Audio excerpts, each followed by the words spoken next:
Cambodia, Philippines और Malaysia का combination अगर हम करते हैं एक ट्रिप में, उसका कितना खर्चा होता है, ये क्वेश्चन पूछा हमारे @SB902027 something like that. Sir, Cambodia, Philippines and Malaysia का कॉम्बो का रेट बताओ। अब देखो, कंबोडिया, फिलीपींस, मलेशिया और कंबोडिया आसपास है। फिलीपींस थोड़ा सा दूर हो गया, लेकिन आसपास ही है, इनका बॉर्डर शेयर नहीं होता किसी का आपस में।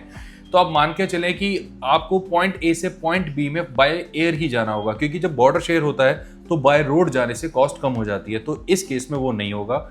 यानी अगर आप कंबोडिया, फिलीपींस और मलेशिया को एक ही ट्रिप में करते हैं तो मुझे लगता है कि कम से कम आपको 3 नाइट्स ईच देनी चाहिए। यानी 10 दिन का ट्रिप आपका होना चाहिए, 9 नाइट्स एंड 10 डेज का। और एक 3 स्टार सेल्फ सफिशिएंट होटल होना चाहिए आपका, जिसमें बेसिक एमिनिटीज सारी हों, आपको बाहर छोटी छोटी चीज़ के लिए ना जाना पड़े। तो अगर हम ये कैलकुलेशन रखते हैं तो मुझे लगता है एडवांस परचेज के ऑफर में लाख से 1.25 लाख के बीच में ये ट्रिप किया जा सकता है।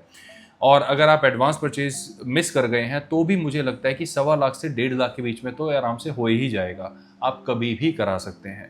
तो 10 डेज का ट्रिप 1.25 लाख में इज़ नॉट बैड, क्योंकि इसमें कंबोडिया आपको स्टिकर वीज़ा देगा, फिलीपींस और Malaysia however visa free countries हैं, लेकिन फिलीपींस का ई वीज़ा भी आप चाहो तो ले सकते हो।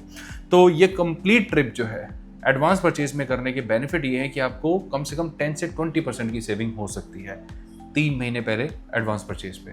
अगर आपको इसमें हमारी हेल्प चाहिए, do contact us. All the best.